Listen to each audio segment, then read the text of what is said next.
ఇప్పుడు నాకు ఆయన మీద ఏ కక్ష లేదు, అరికట్టాలని చెప్పి. అలాగే వాళ్ళ పిల్లలు, చిన్నపిల్లలు, నా చెల్లెల పిల్లలు అనుకోవాలి. మరి అట్లా అనుకుంటే ఒకసారి జైలుకి పోయి పరామర్శించి రావచ్చు కదా అజయ్ బాబు గారిని. అది చేయదు. ఇప్పుడు వాళ్ళ భార్యతో మాట్లాడినప్పుడు ఆయనతో మాట్లాడడంలో తప్పేముంది? లీగల్ సిస్టమ్ ఒకటి ఉంటుంది, అది మనము క్రాస్ చేయదు. ఇది పరామర్శించడం, ఇది వేరే ఫ్యామిలీ మెంబర్స్ మనం చేయొచ్చు. అంటే ఇటు పోయినా ఈ ఫైల్ పట్టుకొని తిరుగుతున్నారా ఏంటి? ఆ ఫైల్ ఏంటి? ఎఫ్ఐఆర్ కాపీ అది ఏందో ఒక్కసారి మా వ్యూవర్స్కి చూపించండి, కొంచెం జూమ్ చేసుకోండి. అది మీరు ఇచ్చిన ఎఫ్ఐఆర్ని, కంప్లైంట్ని బట్టి ఎఫ్ఐఆర్ చేసింది అది. ఓకే, ఎందుకు అక్కడక్కడ అండర్లైన్ చేసి పెట్టారు, మనం కొట్టేసారు ఎందుకు? అది అప్పుడే కొట్టించిండ్రు వాళ్ళు. సో ఏ బేసస్ మీద ఈయన మీద కేసు అయింది, ఏంటేంటి ఆయన మీద ఇన్వాల్వ్ చేసిన సెక్షన్లు ఏంటి? సార్ నేను కంప్లైంట్ రాశాను, sections they will decide officials. ఇప్పుడు ఎస్హెచ్ఓ గారు చెప్పాను కదా, మీకు ఎప్పటికప్పుడు అప్డేట్ ఇస్తుండేనా అరెస్ట్ చేసిన వారిని, లేదంటే ఎట్లా? లేదు, అది కూడా చేయదు, అది వాళ్ళ పని కాదు. వాళ్ళ పని ఏంది, నేను కంప్లైంట్ ఇవ్వడం, నాకు ఎఫ్ఐఆర్ కాపీ ఇవ్వడం. ఎఫ్ఐఆర్ కాపీ కూడా ఎప్పుడు మొత్తం వాళ్ళు నిర్ధారణకు వచ్చిన తర్వాత ఆ ప్రూఫ్స్ అంతా చూసి వాళ్ళకు ఓకే అనిపించి ఐఆర్ ఆఫీషియల్స్ని కనుక్కొని తర్వాత వాళ్ళు చర్య తీసుకోవడం జరిగింది. ఏదో క్రిస్టియన్ ఇచ్చేద్దాము, లేదు. ఓకే, ఈ పోలీస్ అని కాదు, ఏ పోలీస్ అన్నా. ఎవరైనా అజయ్ బాబు మీద కంప్లైంట్ ఇవ్వాలని చెప్పి ఎవరైనా మీకు అడ్వైస్ ఇచ్చిరా, లేదంటే మీరంతటా మీకే ఆలోచన వచ్చి ఇచ్చిరా? నాకే వచ్చింది. అంటే మీరు అజయ్ బాబు గారి మీద కంప్లైంట్ ఇచ్చి వారిని ఈరోజు అరెస్ట్ చేయించి భవిష్యత్ తరాలకు ఏం చెప్పదలుచుకున్నారు, ఏం సందేశం ఇవ్వదలుచుకున్నారు మీరంటే? ఇక్కడ నుంచి మనము అందరం కలిసి ఉన్నాము, సోదరి బాబు. అంటే ఇది వరకు కలిసిలేరా? గొడవలు కదా సార్, ఎక్కడున్నాయి గొడవలు? ఇదేంది గొడవలు కాదా? ఇది గొడవలు కాదా?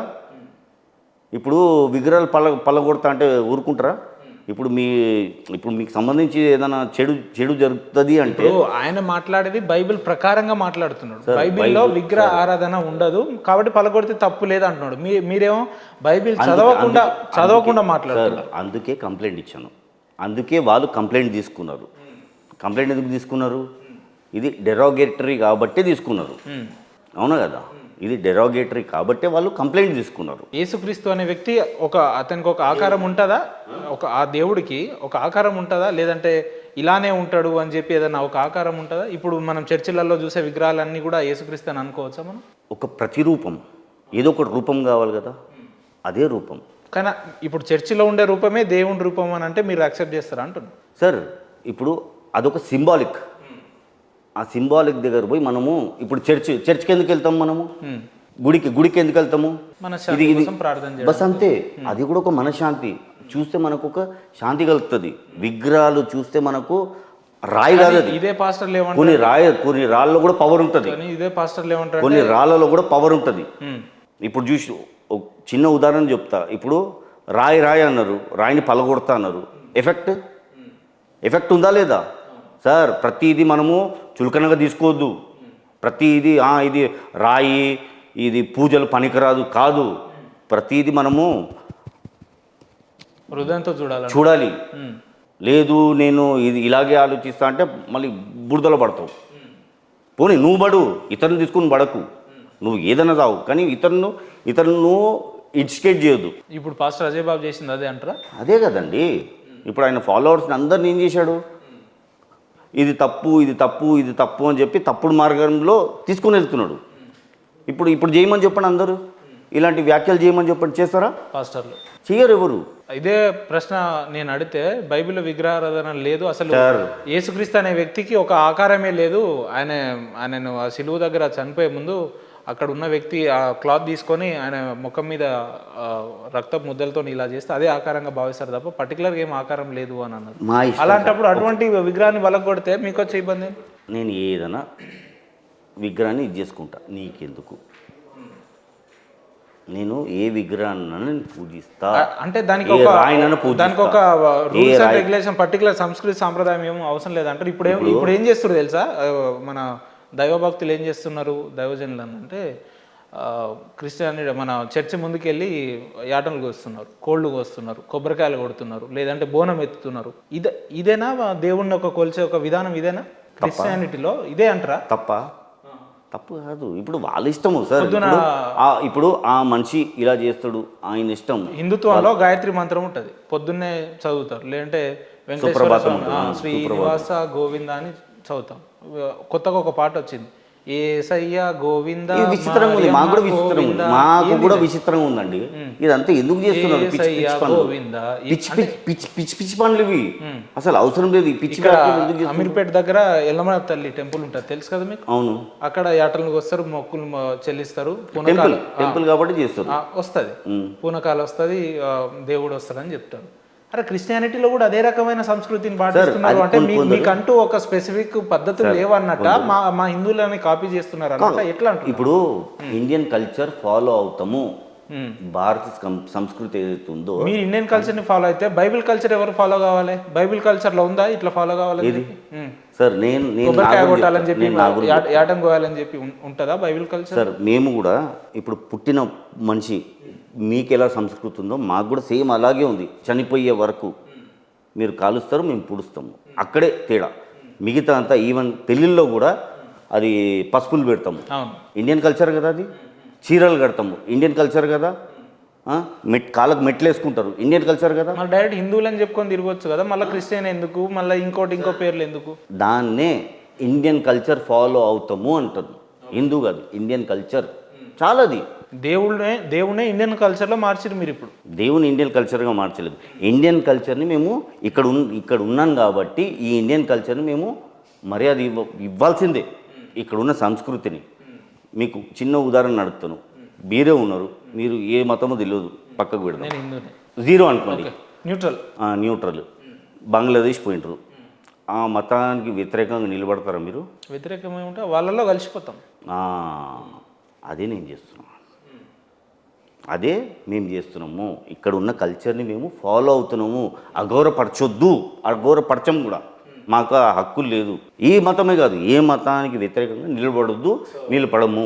అంటే మీకు క్రైస్తవ్యాన్ని భ్రష్టు పట్టిస్తున్నారనే ఒక బాధ తప్ప వ్యక్తిగతంగా మీకు అజయ్ బాబు గారికి ఏం ఇంటెన్షన్ తోటి కాదు. మీరు మరి ఆ రకంగా నిజంగా మీ కమ్యూనిటీని భ్రష్టు పట్టిస్తున్నారు అనే వ్యక్తులు కొంతమందిని సెలెక్ట్ చేసుకోండి. మీరు ఫ్యూచర్లో కూడా అటువంటి వ్యక్తులకు ఏమైనా ఉంటే మీరు ఛార్జ్ తీసుకోండి, ఇంకా బాగుంటుంది కదా. ఎందుకంటే రెండు ఇప్పుడు స్వామి జోసెఫ్ గారు అని అంటే తెలియని వ్యక్తి లేరు, ఆ రకంగా వెళ్ళిపోయారు, ఒక ఓవర్ నైట్ స్టార్ అయిపోయారు మీరు.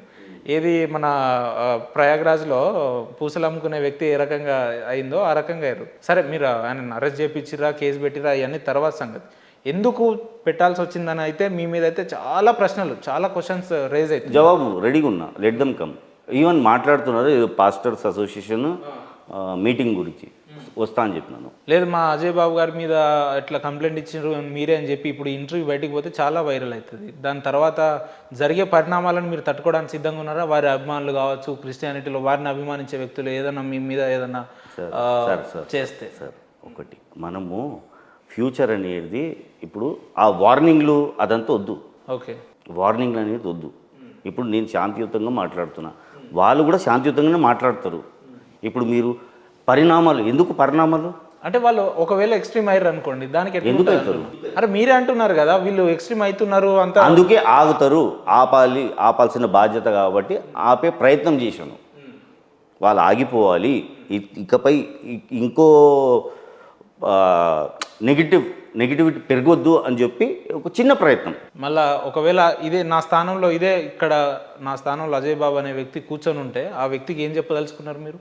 All the best, stay happy, spread peace, love, harmony, don't speech hate. Okay అండి, థ్యాంక్ యూ అండి. ఇంత బిజీ స్కెడ్యూల్లో కూడా మా స్టూడియోకి వచ్చి మీ విలువైన సందేశాన్ని ఇచ్చినందుకు. ఓవరాల్గా మా సబ్స్క్రైబర్ల కోసం లేదంటే ఈ మతాల మధ్యలో జరుగుతున్న, అంటే మీరు చాలా ఇంటలెక్చువల్గా మంచి మాట్లాడుతుంటారు కాబట్టి ఇప్పుడున్న సమాజంలో మతాల మధ్యలో ఇంటలెక్చువల్స్ అని చెప్పుకొని లేదంటే డిబేట్లు పెట్టుకొని పరస్పర వివాదాలకు ఒకరినొకరు తక్కువ చేసి మాట్లాడే రోజులలో ఉన్నాం కాబట్టి అటువంటి వ్యక్తులకు లేదంటే ఇప్పుడున్న యంగ్ జనరేషన్కి ఏం మెసేజ్ ఇవ్వదలుచుకున్నారు మీరు? సార్, ఇప్పుడు రాబోయే తరాలకు, అవును, అప్కమింగ్ జనరేషన్కి మనం ఏమి ఇవ్వాలి? వాళ్ళకు పీస్, అంటే ఈ గొడవల్లో పెట్టిపోవద్దు మనం మాలాంటి. దాని గురించి ఈ కృషి. ఎందుకంటే ఈరోజు నేను ఉన్నాను, రేపు ఉండకపోవచ్చు, రేపు నా పిల్లలే ఉన్నారు. ఇవంతా చూసి వాళ్ళకు కూడా ఈ ద్వేషాలు వద్దు. మనమందరం భారతదేశంలో ఉన్నాము, గంగా జమున తహజీబ్లో ఉన్నాము.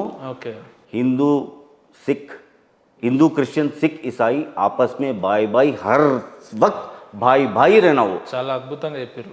इसमें कसाई कोई भी नहीं आना. ओके, कोई भी रहने दो, नो कसाई, ओनली बाय बाय का चारा ही रहना अगर आए तो हाँ? अगर आए तो आए तो कोई मेरे जैसे कोई ट्राई करो ఓకే ट्राई करने में गलती नहीं है अच्छा ఇప్పుడు స్టాలిన్ భాయ్ హిందీ బాగా మాట్లాడుతున్నారు మీరు. స్టాలిన్ భాయ్ ఏమన్నారు సనాతన ధర్మం అంట డెంగ్యూ మలేరియా డెంగ్యూ మలేరియా ఏంది ఇలాంటి విధవల్ని ఆల్ అవుట్ పెట్టి భారత్ నుంచి గెట్అవుట్ చేయాలి ఓకే ఆ టైం రావాలి ఏందది డెంగ్యూ మలేరియా ఓ చిన్న వార్నింగ్ ఇస్తా ఆయనకు ఓకే स्टालिन भाई कपड़ा मेरे बाप का तेल मेरे बाप का आग भी मेरे बाप का लेकिन लंका जैसा डीएमके तेरे बाप का जला देंगे क्योंकि हम वानर है వాహ్ క్యా లేదు లేదు సార్ లేకపోతే ఇది సనాతన భూమి ఈ సనాతన భూమి ఇంకా అఖండ భూమిలో నుంచి విడిపోయిన లాస్ట్ చివరి దేశం ఇది ఎక్కడ వెళ్తారు మీరు రాబోయే తరాలు ఎక్కడ వెళ్తారు సో మత విద్వేషకులు ఈ ఇంటర్వ్యూ చూస్తే మాత్రం నాకు తెలిసి 2 రోజులు నిద్రపోరండి. ఏం చెప్పదలుచుకున్నారు వాళ్ళకి? మీకు అత్యంత ఆత్మీయులు కదా పాస్టర్లు అయినా లేదంటే హైందవ అచ్చా ఇంకొకటి పాస్టర్ అంటున్నారు నాయన పాస్టర్లారా రిక్వెస్ట్ చేస్తున్నా ఇతర మతాల గురించి మాట్లాడకండి మన గ్రంథం గురించే మాట్లాడండి ఇతర మతాలకు అస్సలు ఈ మతంలో అది ఉందని చెప్పకండి. ఇంకొకటి నేను పాస్టర్ని గాను ఇంకా నేను ఫాదర్ని కూడా గాను చాలామంది పాపం పాస్టర్ అంటే నాకు కూడా ఇదేది జోసెఫ్ అనగానే చాలా మంది పాస్టర్ ఈయన కానీ ఇలాంటి వాళ్ళకి పాస్టర్ నేను ఓకే ఎవరైతే కొంచెం తిక్కగా ఉంటారో అలాంటి వాళ్ళకి పాస్టర్ని ఓకే మీరు పాస్టరా పూజారా లేదు ఏం కాదు ఇలాంటి వాళ్ళకే పాస్టర్ ఓకే బుద్ధి చెప్పాలి. చలో జోసెఫ్ గారు థ్యాంక్ యూ అండి. Thank you so much. Thank you అండి.